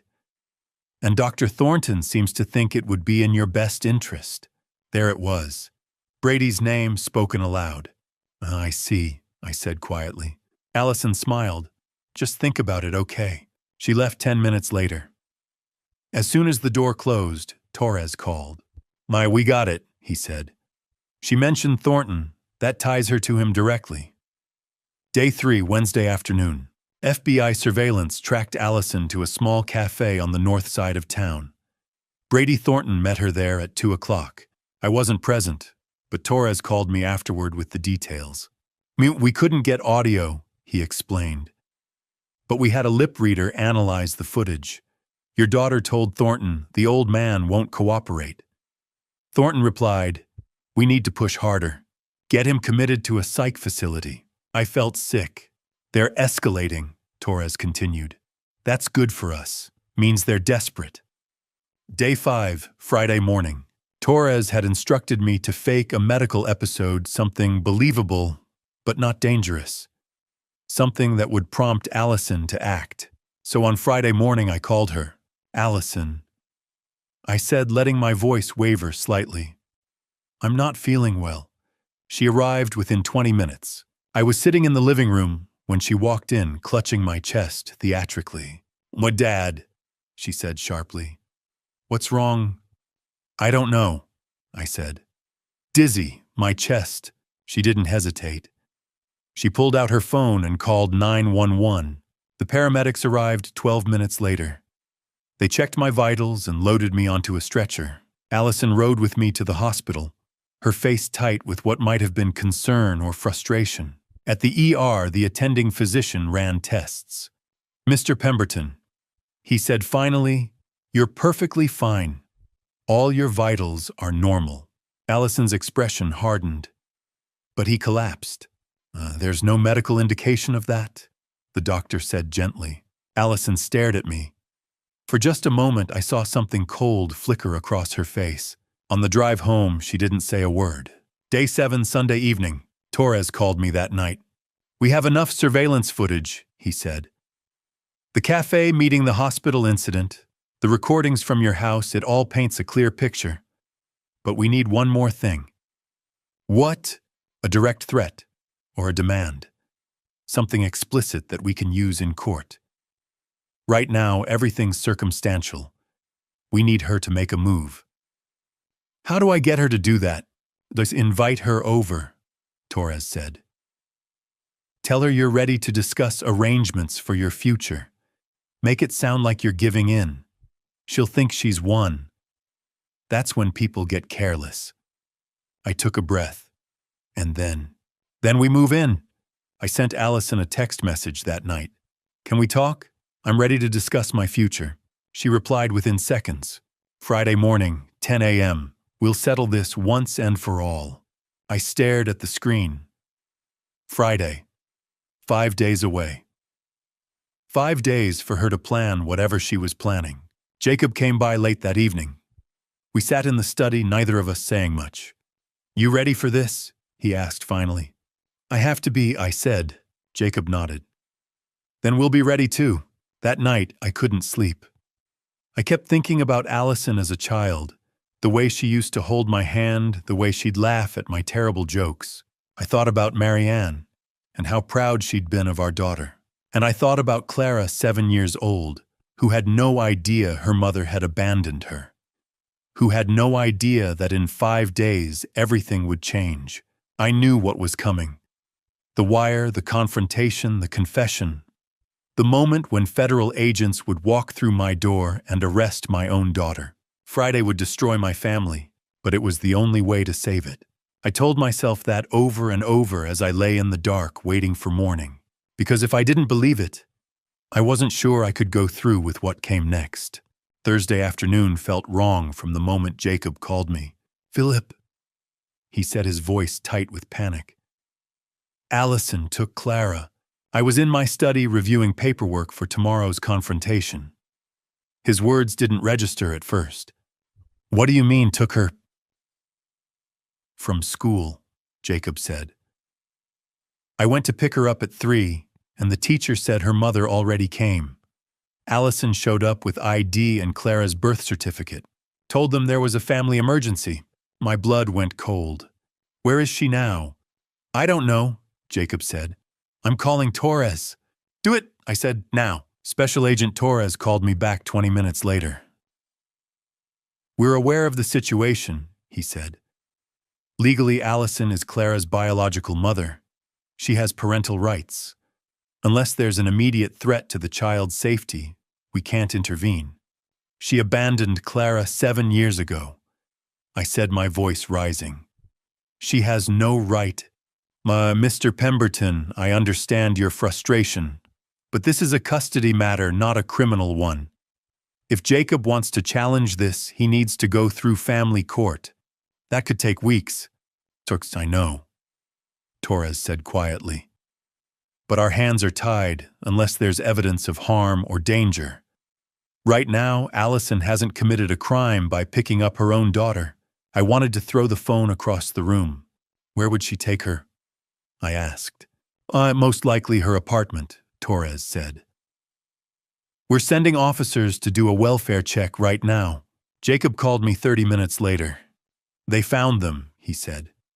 Clara's at Allison's apartment. She's okay physically, at least. The police said there's no immediate danger. Did you talk to her? For 2 minutes, Jacob said, his voice breaking. The officer let me speak to her. She asked me why the nice lady said she was her mom. I didn't know what to tell her. I closed my eyes. Clara was 7 years old. She had no idea what was happening. What did Allison say? I asked. Nothing. She wouldn't come to the phone. Just told the officer that Clara was her daughter and she had every right to spend time with her. And the police, they said unless there's a court order they can't remove Clara. Allison's within her legal rights. I called Martin Hughes immediately. Martin, I need an emergency custody petition filed tonight. Howie Phillip Family Court doesn't work that way. Even an emergency hearing could take 72 hours. I don't care, I said. File it. Jacob has been Clara's sole caregiver for 7 years. Allison abandoned her. That has to count for something. It does, Martin said. But we'll need documentation proof of abandonment proof that Jacob's been the primary caregiver character witnesses. I can start the paperwork tonight, but we won't get a hearing until next week at the earliest. Next week, I felt the walls closing in. Clara could be gone by then. I'll do everything I can, Martin said. But you need to prepare Jacob for the possibility that this could get messy. Jacob came to my house that evening. He looked like he hadn't slept in days. She won't answer my calls, he said. I've tried 20 times. Allison just lets it go to voicemail. Torres said Clara's safe, I reminded him. She's not in danger. You don't know that, Jacob said, his voice raw. Allison abandoned her once. What if she does it again? What if she just disappears? I didn't have an answer for that. We sat in silence for a long time. Outside, the sun was setting, casting long shadows across the lawn. I thought about Clara, her drawing her smile the way she'd called me Grandpa Philip that first night at the Lexington room. And I thought about Allison, my daughter. The woman who had given birth to Clara and then walked away. The woman who was now using that same child as leverage. She's going to call, I said finally. Jacob looked at me. How do you know? Because that's what this is about. She doesn't want Clara. She wants control. And she knows taking Clara is the one thing that will force us to negotiate. As if on cue, my phone rang. I looked at the screen. Allison. Jacob leaned forward. Answer it. I put the phone on speaker. Hello, Allison. Her voice was calm. Too calm. Oh, hi, Dad, she said sweetly. I thought we should talk. Where's Clara? She's fine. She's watching a movie. We had pizza for dinner. She's a sweet kid. I can see why Jacob's so attached. My jaw tightened. What do you want? I want to settle this, Allison said. All of it. Tomorrow. You, me, and the future of this family. Is that a threat? It's an invitation, she said. 10 a.m., your house. We'll discuss Clara. We'll discuss your estate, and we'll come to an agreement. And if I refuse, there was a pause. Then Allison's voice turned cold. Then I disappear with Clara. And you'll never see either of us again. The line went dead. Jacob stared at me, his face pale. She's serious, he said. I know. What do we do? I looked at the phone in my hand. Tomorrow was supposed to be the confrontation, the wire, the confession, the moment when everything came crashing down on Allison. But now she'd changed the game. Now Clara was in the middle of it. We go through with it, I said quietly.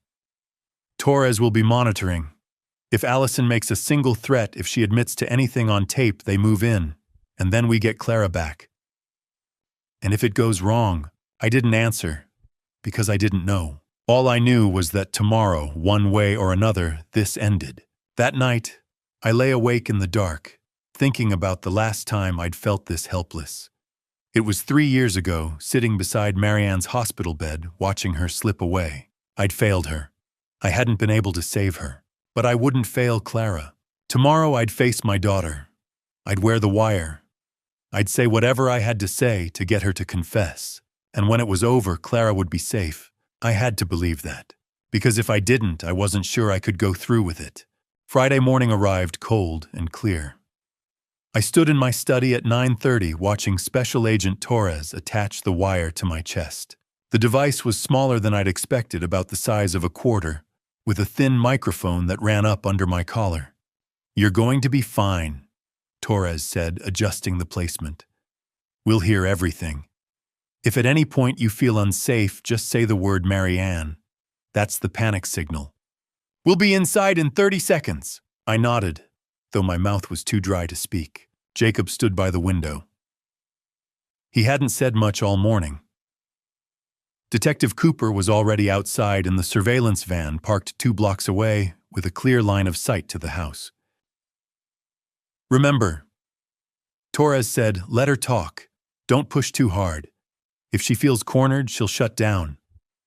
We need her to admit what she's planning, ideally with specifics. The transfer of assets, the fake medical evaluation, the threats. Anything that ties her to Brady Thornton." "And Clara?" I asked. "We have officers monitoring Allison's apartment," Torres said. "If Clara's there, we'll know. But right now, our priority is getting this confession on tape." At 9:55, Torres and Jacob left through the back door. I heard the van door close in the distance. I was alone. Allison arrived at exactly 10 o'clock. I heard her car in the driveway, the sound of her heels on the front steps. She let herself in with her key, just like she always did. "Det," she called out, "in here." I said, my voice steadier than I felt. She walked into the living room, looking calm and composed. She was wearing a tailored blazer and carrying a leather folder. Everything about her screamed control. "Good morning," she said, sitting down across from me without waiting for an invitation. "Where's Clara?" I asked. "She's safe," Allison said smoothly. "With a friend. We can talk about her later. I want to see her."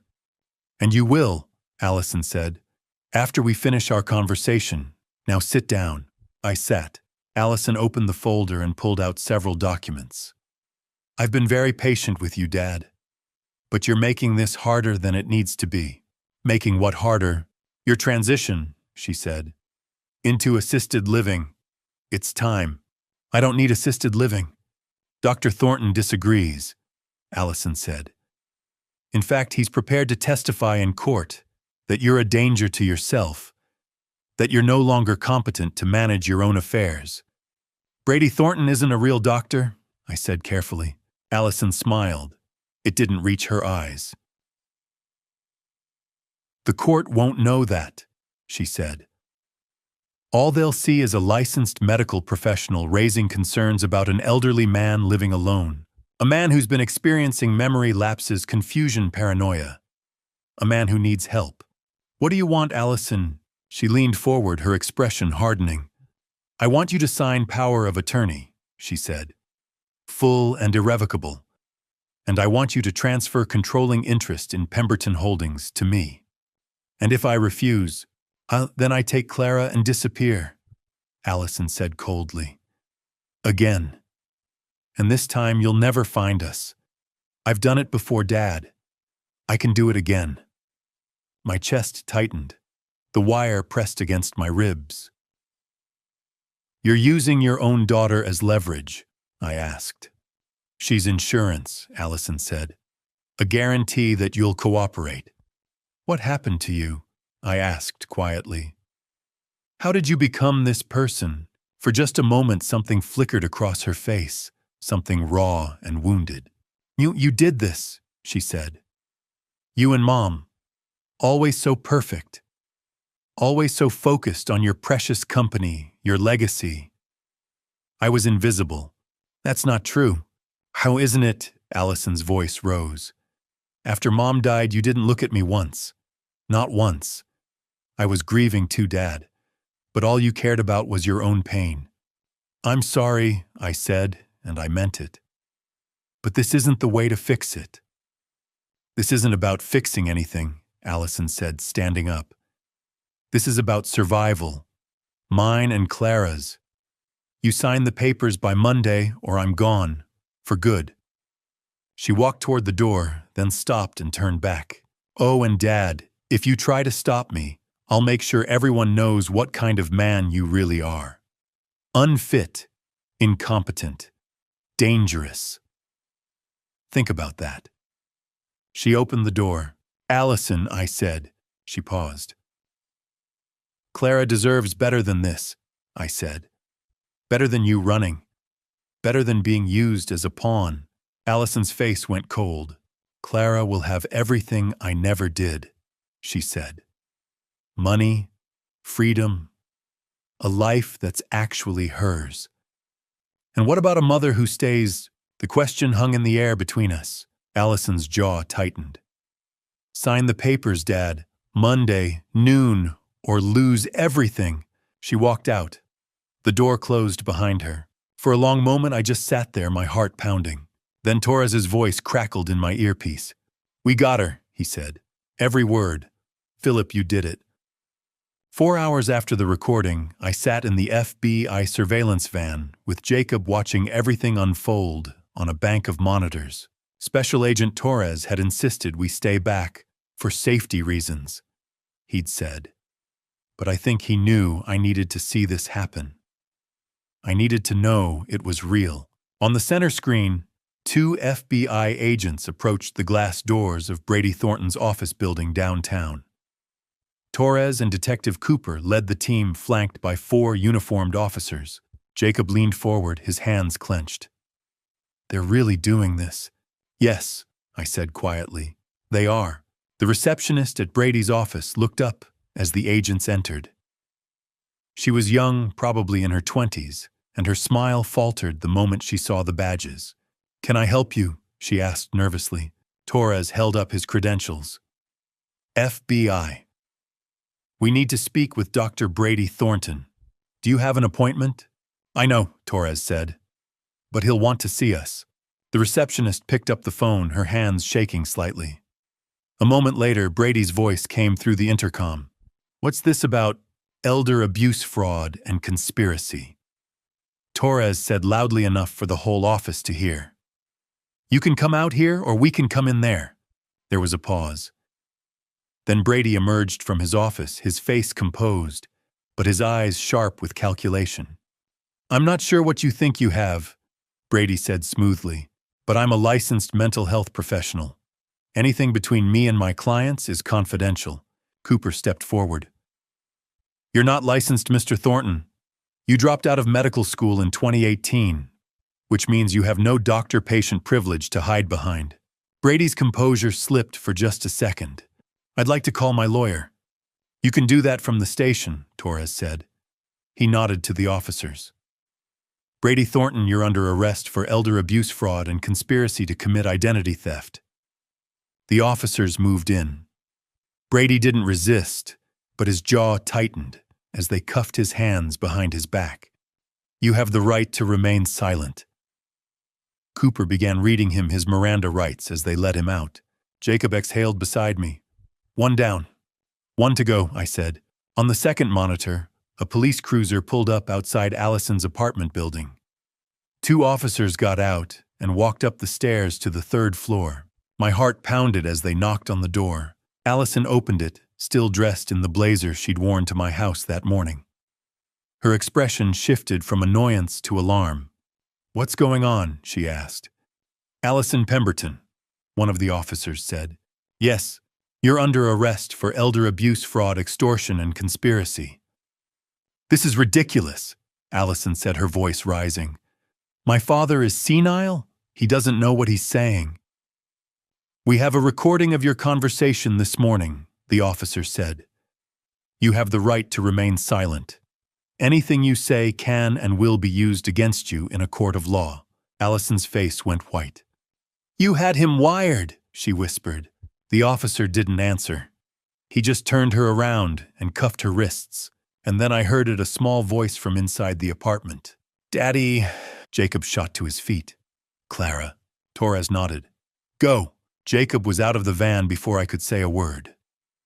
I watched on the monitor as he sprinted up the stairs and into the apartment. Clara stood in the living room, her eyes wide and frightened. "Daddy!" she cried, running to him. Jacob scooped her up and held her tight, burying his face in her hair. "I'm here, sweetheart. You're safe now." "Why are they taking that lady away?" Clara asked, her voice small. "It's okay," Jacob said, his voice breaking. "You're coming home with me." One of the officers spoke quietly to Jacob, confirming that Clara was unharmed and that she could leave with him immediately. Jacob nodded, still holding Clara like he'd never let go. On the monitor, Allison was being led down the stairs in handcuffs. She didn't look back. I sat in the van for a long time after the monitors went dark. Torres had stepped outside to coordinate with the officers transporting Brady and Allison to the station. The van was quiet except for the hum of the equipment. I thought about the last time I'd seen Allison without anger or fear clouding my vision. She'd been 16, laughing at something Marianne had said over dinner. Her whole face had lit up. She'd been so bright, so full of life. Where had that girl gone? Jacob climbed back into the van, Clara asleep in his arms. She looked so small, her face pressed against his shoulder. "She okay?" I asked. She's exhausted," Jacob said. "But she's okay." I reached out and gently touched Clara's hair. She stirred slightly, but didn't wake. "Thank you," Jacob said quietly. "For everything. For believing me. For fighting for her." "She's my granddaughter," I said. "I'd do anything for her." Jacob nodded. "I know." Torres came back a few minutes later. "Thornton and Allison are both in custody. They'll be arraigned on Monday. Given the evidence, I don't expect either of them to make bail." "What happens now?" I asked. "Now we build the case," Torres said. "Testimonies, financials, the recording. It'll take a few months, but we'll get convictions." And Clara. "Yeah, Jacob has full physical custody," Torres said. "Allison's parental rights will likely be terminated given the circumstances, but that's up to the family court judge." I looked at Clara, still asleep in Jacob's arms.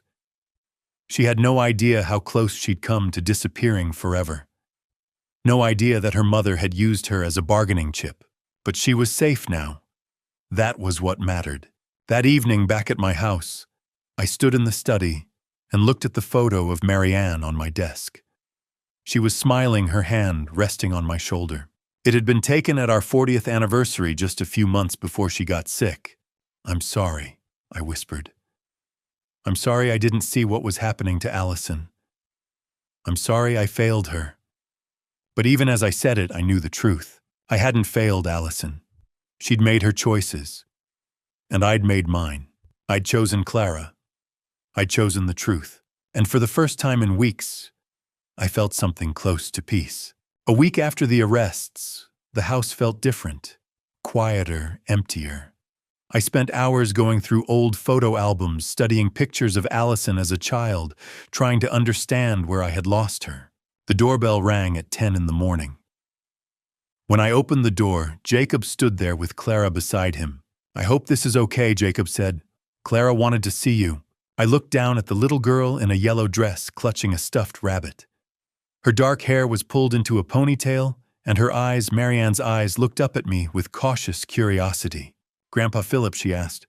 The word broke something open inside me. I knelt down, my vision blurring. "Yes, sweetheart," I said. "That's me." Clara stepped forward and wrapped her arms around my neck. I held her, feeling 7 lost years collapse into that single embrace. "Why are you crying?" she asked. "Because I'm happy," I said softly. "Because I finally get to meet you." Jacob cleared his throat. "Can we come in?" "Of course." We sat in the living room, where I'd confronted Allison days earlier. Now Clara sat beside me, swinging her legs and staring around. "This house is really big," she said. "It is," I replied. "It used to feel full." You should get a dog, she said seriously. Jacob smiled. That's her answer to everything. I laughed for the first time in weeks. Maybe I will. Clara studied me. Daddy says you're my real grandpa. That's true. And Allison, she's my mom. Yes, she was quiet. Why did she leave me? I glanced at Jacob. He nodded. Sometimes grown-ups make big mistakes, I said carefully. Your mom wasn't ready to be a mother. So your dad raised you. That's not a mistake, Clara said.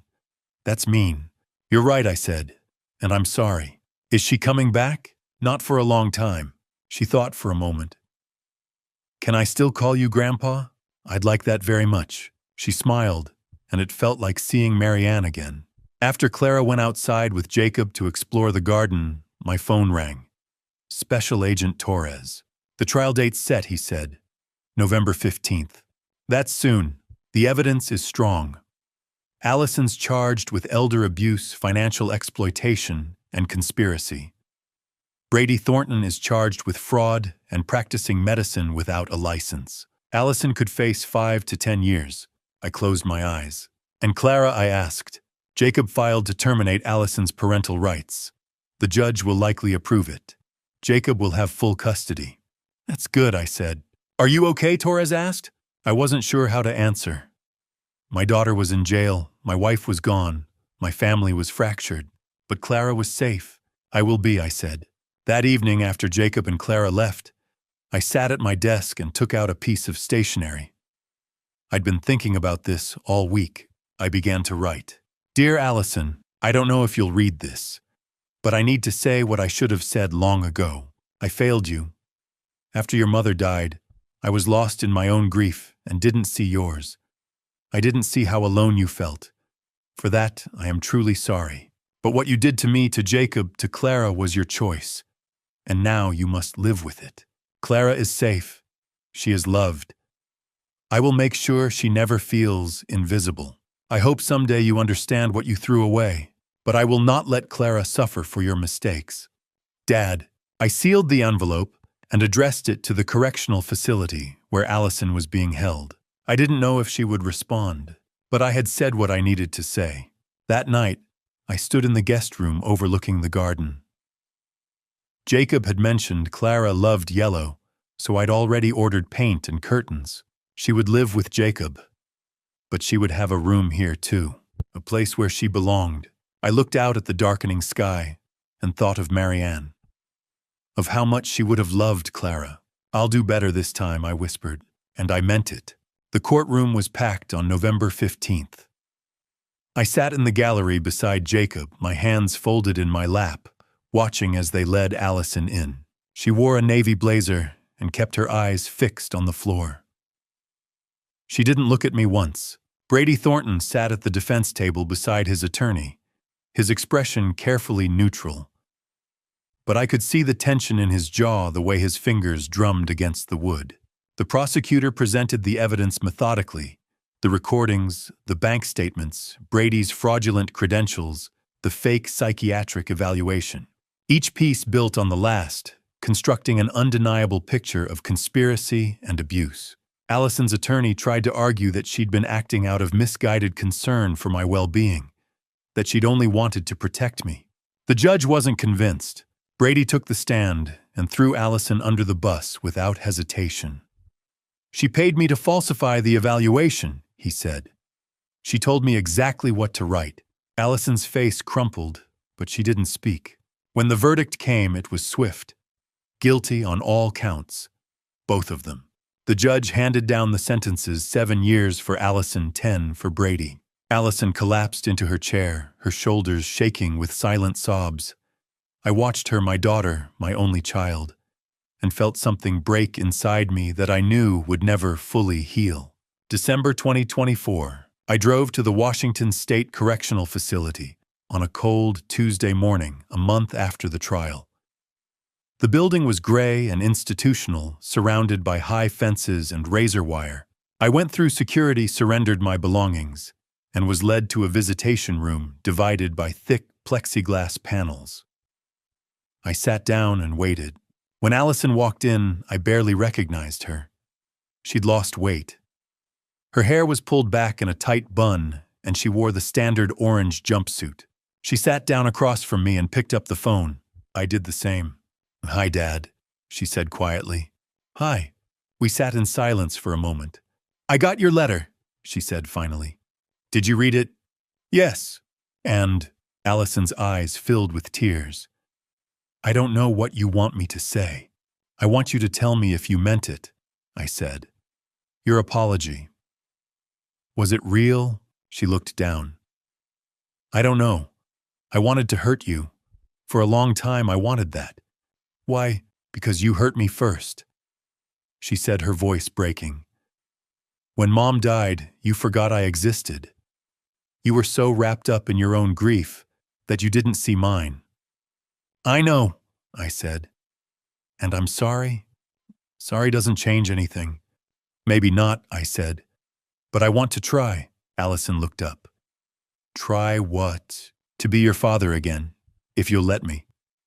She stared at me for a long moment, searching my face for something, sincerity maybe, or proof that I meant it. "What about Clara?" she asked. "She's safe. Jacob's a good father. Does she hate me?"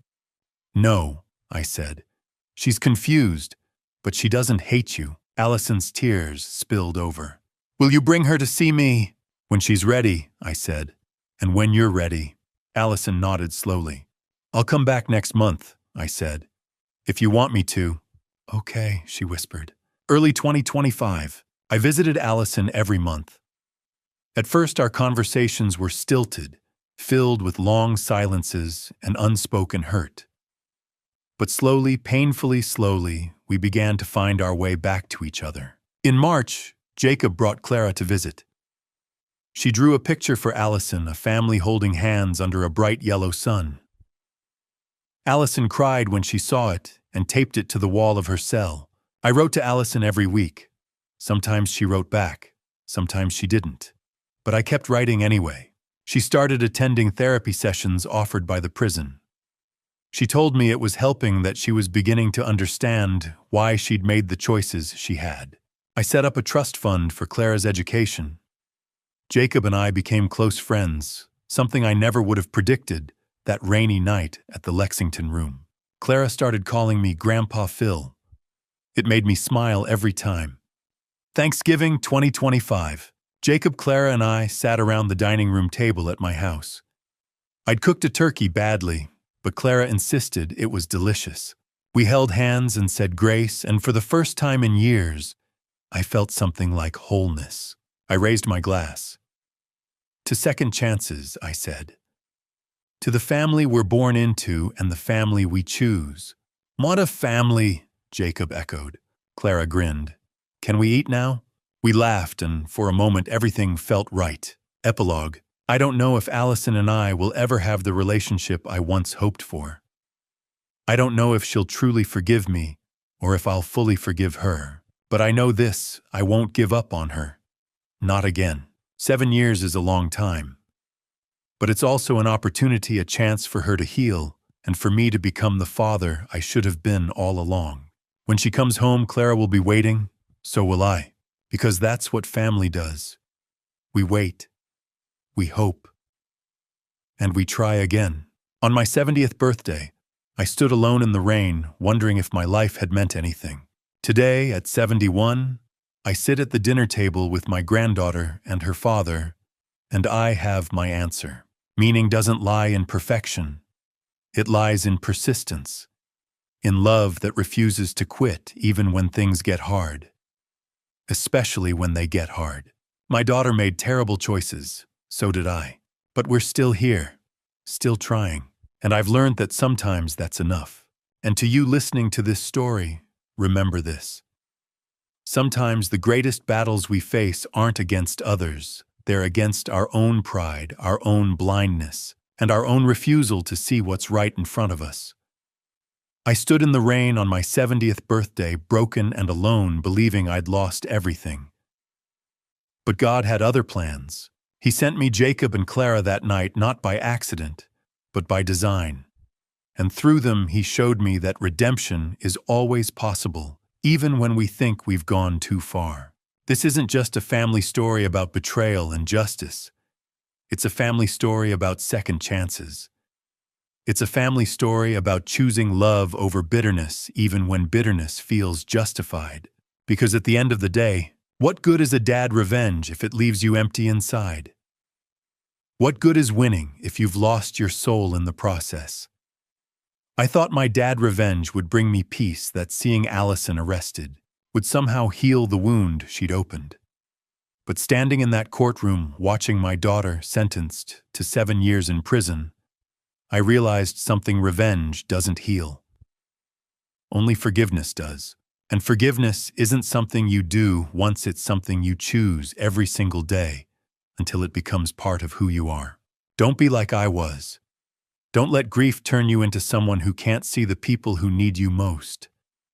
Don't let anger steal the years you could spend building something beautiful. Because life is short, and the people we love, even when they hurt us, are worth fighting for. God gave me Clara when I thought I had nothing left to live for.